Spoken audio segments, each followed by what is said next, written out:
Hello बच्चों, let's read this question. The question says protection of the wall of the stomach against the action of its own digestive juices.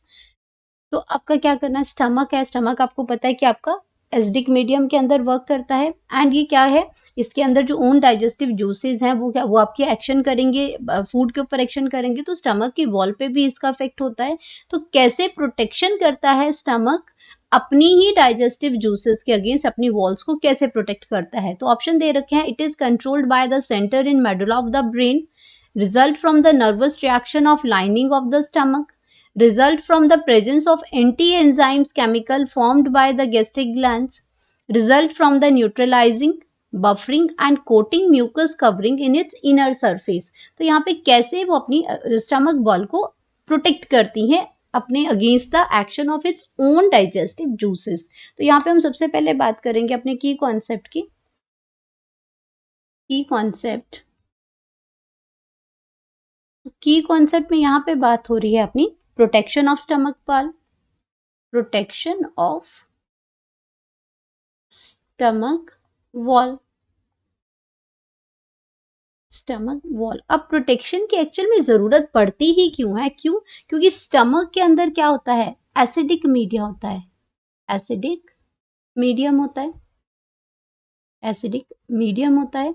और इसके जो gastric juices होते हैं, इसके अंदर क्या प्रेजेंट होता है, HCl, हाइड्रोक्लोरिक एसिड प्रेजेंट होता है, हाइड्रोक्लोरिक एसिड प्रेजेंट होता है। अब हाइड्रोक्लोरिक एसिड इज इम्पॉर्टेंट है ये बहुत ही, क्योंकि ये आपके क्या जर्म्स को भी किल करता है जो फूड के साथ आ जाते हैं या स्टमक के अंदर कोई माइक्रोब्स आ जाते हैं उनको ये किल करता है। सबसे बड़ी बात, ये प्रोटीन के ऊपर जो एंजाइम्स जो वर्क करती हैं वो एसिडिक मीडिया में ही करती हैं। तो अब यहाँ पे एसिड तो रिलीज होता है, एंजाइम्स पे वर्क भी करता है, लेकिन साथ के साथ क्या है, उसकी वॉल्स जो है, स्टमक की जो वॉल है वो भी आपकी हार्म होती है। तो अब प्रोटेक्शन कैसे होती है, ये ठीक है कि इसमें एसिड होता है, इसमें एसिडिक मीडियम होता है, लेकिन स्टमक की वॉल के ऊपर एक लाइनिंग होती है, कवर होता है। स्टमक वॉल्स आर कवर्ड, जो आपकी जो स्टमक की जो वॉल्स होती हैं, और इसी वजह से इसके ऊपर होती हैं, ये stomach wall is covered with mucus. तो वहां पे क्या प्रेजेंट होता है, म्यूकस से वो कवर्ड होती है। इसकी जो म्यूकस कवरिंग होती है इनर साइड पे, म्यूकस की the wall is covered with the mucus from inner side, जो अंदर की साइड है, इनर जो लाइनिंग है इसकी, ये आपकी क्या होती है, कवर होती है फ्रॉम इनर लाइनिंग।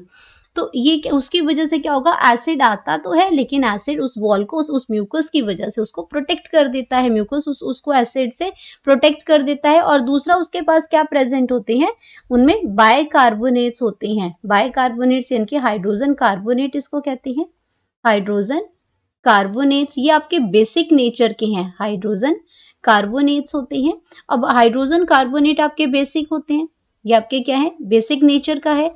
और आपकी जो इसके अंदर जो मीडियम क्या है, एसिडिक मीडिया है। तो जब एसिड और बेस जो मिक्स होते हैं, एसिड और बेस जब रिएक्ट करते हैं, तो ये क्या करते हैं, न्यूट्रलाइजेशन कर देते हैं। ये क्या कर देते हैं, न्यूट्रलाइजेशन कर देंगे, न्यूट्रलाइजेशन कर देंगे। तो जो एसिड का जो इफेक्ट है वो बॉल्स को नुकसान नहीं पहुंचाएगा। तो यहाँ पे अगर हम बात करते हैं, अब अपने ऑप्शंस को चेक कर लेते हैं कि it is controlled by the centre in the medulla of the brain. अब ये जो आपका जो लाइनिंग की जो प्रोटेक्शन है, इसमें आपका मेडुला ऑफ द जो ब्रेन है, हमारा मेडुला ऑब्लोंगेटा है, हमारा सेंट्रल नर्वस सिस्टम हमारे ब्रेन के अंदर, ये इसमें वर्क नहीं करता है। ऑफ कोर्स जो हमारा डाइजेस्टिव सिस्टम है, हमारा जो स्टिमुलेशन है, सलाइवा आता है, नंबर ऑफ हॉर्मोन्स आते हैं, एंजाइम्स का इनिशिएशन होता है, उसमें आपका या जो आपका इसमें आपका ब्रेन न्यूरल सिस्टम और आपका जो इसमें ये सारी चीजें जो हैं वो इन्वॉल्व होती हैं। चाहे आपका वो नर्वस रिएक्शन है, चाहे आपका वो कोई और रिएक्शन है, उसमें आपका ये कंट्रोल होता है, ब्रेन आपका कंट्रोल करता है इसमें। तो ये न्यूरल और हार्मोनल कंट्रोल होता है।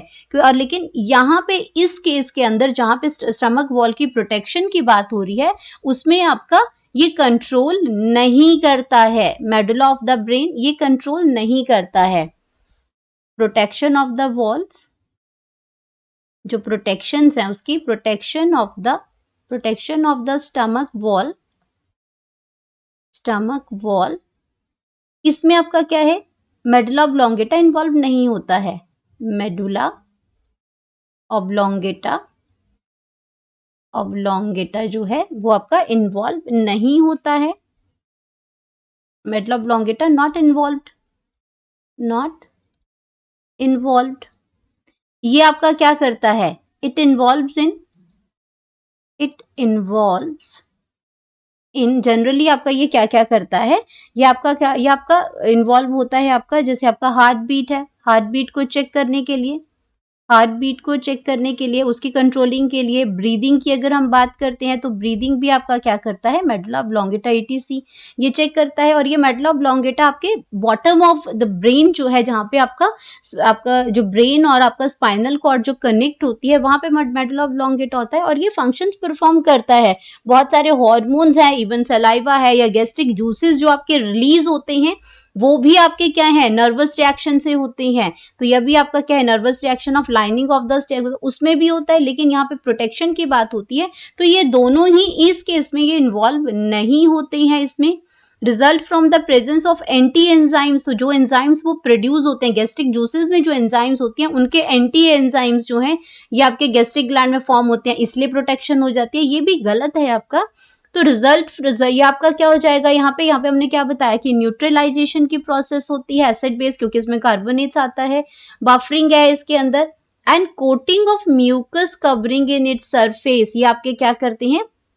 ये आपके उसमें प्रेजेंट होते हैं। और यही आपका जो आंसर है वो आंसर आपका करेक्ट आंसर है इसमें, कि इसकी वजह से result form neutralising, buffering and coating mucus covering in its surface. यहाँ पे एसिड बेस का रिएक्शन होगा, न्यूट्रलाइजेशन होगी और म्यूकस की कवरिंग की वजह से इनर सरफेस जो होगा वो प्रोटेक्टेड होगा। तो ये हमारा करेक्ट आंसर है इसमें। तो यहाँ पे हम लिख सकते हैं करेक्ट ऑप्शन